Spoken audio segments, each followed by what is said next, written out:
Down goes Miami. The Miami Heat season comes to an end tonight with another loss to the Boston Celtics as we fall in this season series, or the playoff series, 4-1. And now our season has come to an official end, and we are now in our offseason as Boston goes on to the next round to play the winner between the Cleveland Cavaliers and the Orlando Magic. We'll break down how the Miami Heat season came to an end in this horrible loss tonight, as well as what to expect going forward from this Miami Heat team. But remember to subscribe to the channel, as 84% of you guys currently watching this video are not currently subscribed to the channel, and we are on the road to 1,400 subscribers. We appreciate all the love and support. We do see all of it. So once again, thank you guys so very much for all of that. But now let's get to it and break down the news and how the Miami Heat season came to a unfortunate end here tonight in Boston, as we simply, I'm not going to sugarcoat it, we got our ass beat tonight. And it was not a great look from this Miami Heat team from the opening quarter until the final buzzer.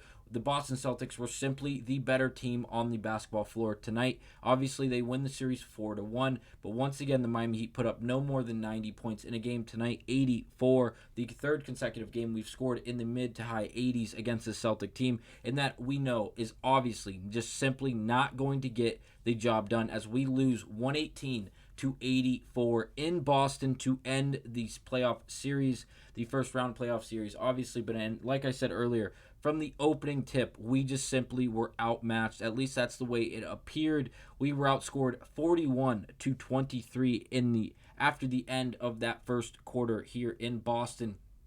And the shooting numbers for the Miami Heat were absolutely horrible, simply, to say the least. Not going to beat around the bush here. There's no way to really slice it any other way, but just be truthful, be blunt. We shot 36 of 87 from the field, which is 41.5%, which is not horrible. But when Boston, your opponent, is shooting 42 of 77, which is higher than 50%, at 54.5%, you're outnumbered. And then it gets even worse, as if we look at the three-point shots and the three-point percentages for the Miami Heat, it got even worse, as we shot 3 of 29. Yes, 3 makes out of 29 attempts for this Miami Heat team from behind the three-point line, as that is 10.3%. Absolutely horrid, horrible, awful, abysmal, whatever word you would like to use it to describe that. It should be appropriate, as it was horrible. It was the longest game of the Miami Heat season. At least that's the way it felt. As Boston, it felt like they couldn't do anything wrong. They shot 16 of 40 from behind the three-point line. Not their greatest shooting night, obviously, but again, it was damn well better than the Miami Heat, as they shot 40% from behind the three-point line. A very good clip overall. If you can get that 40% mark in any game, if not the season, you are doing a hell of a job on the offensive end. I will not go without mentioning a few other things. The first thing being the rebounding battle. If you win the battle of the boards, there's a good chance you are going to be involved in winning the basketball game when it comes to the final buzzer. And the Boston Celtics dominated this game, and we've seen a bad habit of offensive rebounding for the Boston Celtics, and the Miami Heat allowing these offensive rebounds, these second chance opportunities for the Boston Celtics, a team that has enough offensive talent to begin with, and we still are giving up these offensive rebounds. Tonight was no different. At least that's the way it felt. 8-2 on the offensive battle, or on the offensive rebounding battle, in favor of the Boston Celtics. But then on the defensive boards, 48-27 in favor of Boston, for a total domination on the glass, 56-29 in favor of Boston. Absolute annihilation from these Boston Celtics, not only on the offensive end, but as well as on the rebounding battle. I will say the Miami Heat had 6 turnovers tonight. Normally when we have 6 or less turnovers, right around that 6 number, we are winning games. We're playing really well, and it seems like we're firing on offense, and we're not turning the ball over, which is huge for this Miami Heat team, who we've seen throughout periods of this season really have problems with the turnover battle. Tonight, we only had 6. Boston had 15. We had 9 less turnovers than the Boston Celtics tonight, and they still won by a staggering number, winning by 118-84 in this game. Absolutely, it's just amazing to think that Boston is good enough to do that, and also the Miami Heat just performed so absolutely terribly tonight. The biggest lead for the Celtics was 37. The Miami Heat never did lead in this game, and they really didn't deserve it, as obviously we just highlighted the Boston Celtics and how well they shot the basketball in comparison to the Miami Heat. But if we look at the shooting numbers and the box score for the Miami Heat, not a lot to praise about. We will highlight Bam Adebayo in just a second, but we're going to start with Tyler Hero. He started 0 of 5 in the first quarter. He ended up shooting 6 of 19 from the field, not a great number, as well as 1 of 8 from behind the three-point line. He did make both of his free throws, which is always a plus, but he ended with 15 points, 3 rebounds, and 3 assists, plus minus of minus 28. Not even a stat to really acknowledge, as everyone on the Miami Heat had a horrible plus minus tonight, as Boston really did just run us out of the gym. It felt like DeLon Wright did get a start tonight. 4 of 7 from the field, did miss both of his three-point shots, provided 8 points, 3 rebounds, 2 assists, 2 steals. Always a menace on defense overall. A good player. I would love to see him come back for Miami. I feel like he's a great player for this Miami Heat team. Fits in really, really well. For the rest of the box score, there's not a lot else to highlight. Caleb Martin, a decent night, 4 of 9 shooting, 1 of 5 from behind the three-point line, 10 points, 4 boards, and assist. Jovic, another start here tonight, did not play a lot, or I will say he played a little bit more tonight than we've seen in the last 2 previous games, in games 4 and 3. He added 8 points, 7 rebounds, 4 assists on 3 of 7 shooting, did not make any of his three-point attempts. And for the bench, not a lot going on. Thomas Bryant did get 12 minutes of basketball played, shot 4 of 6 overall, played decent. His only 2 misses were from behind the three-point line. He had 10 points, 3 rebounds, and assists, really taking advantage of the minutes he did get, despite being very limited and in the end of a blowout loss against these Boston Celtics.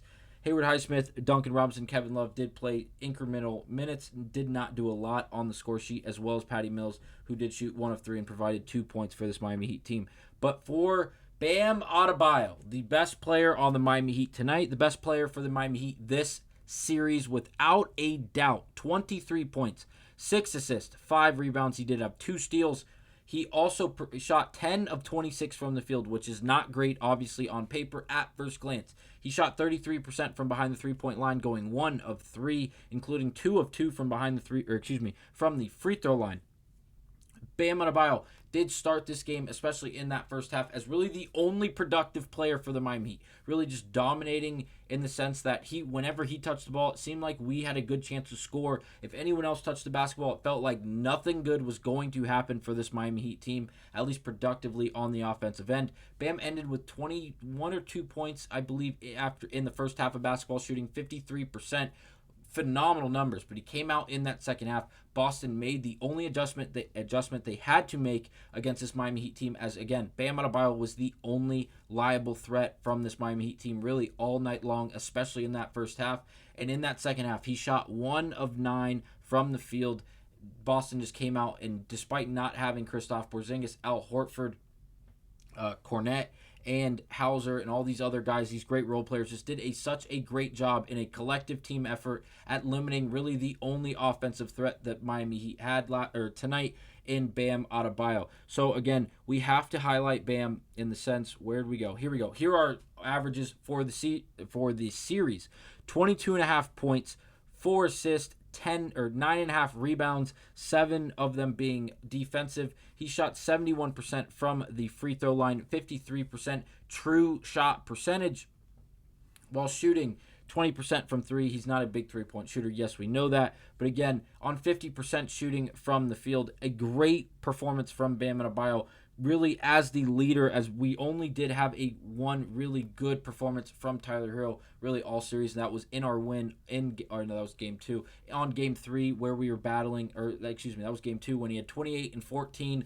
against the Boston Celtics in Boston. That was the game we did steal in Boston, the only win for the Miami Heat this series. But again, Tyler Hero really did not answer the bell, but Bam Adebayo definitely did, as these numbers are great. Obviously, it's not anything record-breaking. It's nothing that is going to dominate the Miami Heat and get the Miami Heat to win a few more games and push this series to 6 or 7 games, as he cannot do it all by himself, especially when he's playing a team in Boston that had a player in Derek White. And I don't know if you guys watch these games. I don't know if you guys watched a lot of Boston games this season, but this guy, Derek White, simply he was doing a Michael Jordan impression against these Miami Heat, and he busted our damn ass night in and night out. There's no other way to sugarcoat it. There's no other way to say it. He averaged basically 22 points a game with 3.5 rebounds, 3.5 assists, with a true shooting percentage of 72.3. No, I did not misspeak.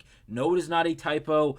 This kid was so damn efficient. It didn't matter who was guarding him. And yes, it does help that he's playing alongside Tatum and Jaylen Brown and Sam Hauser and all these good other great role players and other good players, and Al Horford and obviously Kristaps Porzingis when he was healthy for the first half of the series. But again, this overall team, really, this is probably going to be the team representing the East in the World Championship, in the NBA Championship here in just about a month. It's going to be interesting. I can't wait to see how it plays out for these Boston Celtics. Again, they did whoop our ass. There's no other way to slice it. They had horrible shooting performances in Game 3, not a great shooting performance in Game 4, and despite that, the Miami Heat were not capable of winning those games. We just could not compete with them on the offensive end, as we were flat, we were inconsistent. Really, this is the story of our NBA season for this Miami Heat team, as well as being riddled with injuries.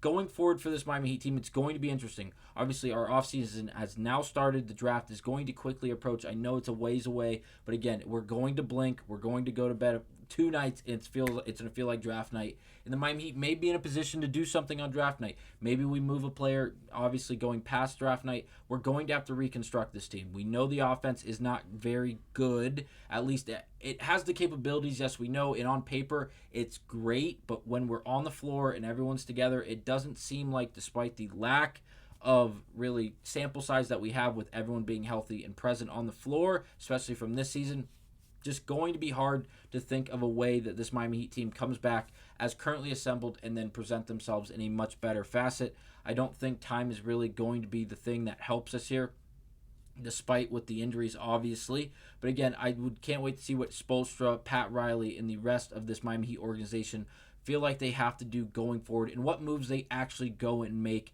I would love to see a true center be brought in to this Miami Heat team and allow Bam Adebayo be moved to that power forward position, allow him to play that position in which he is a true power forward rather than that stretch 5 that he really isn't.